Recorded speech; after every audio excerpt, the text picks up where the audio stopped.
Dahil, dahil nga katulad mo, may mga nanonood sa atin dyan na mga toxic din ng pamilya, kung tawagin.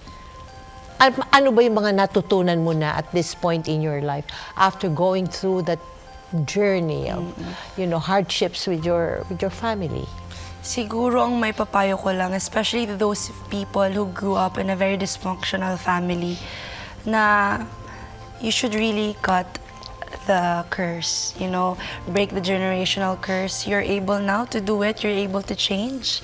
You're able to become better. Because right now we're in a generation na it's so easy to be knowledgeable about things. There's like online platforms na pwede mo, mas madali na po tayong matuto ngayon. And mas matatalino na din ng mga bata ngayon. So sana lang po na you start within yourself. If you grew up dysfunctional family mo, you have now the power to really break the chain. You now have the power to make your future family better. And nasa sayo lang yan. Huwag ka lang tumigil, huwag ka lang mapagod, huwag kang sumuko. Gaganda din ang buhay nating lahat.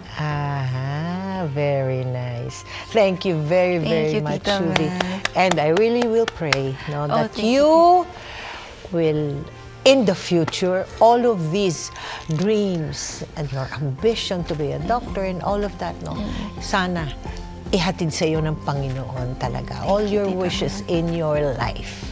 Thank you very much. Maraming salamat. Thank you, Tita.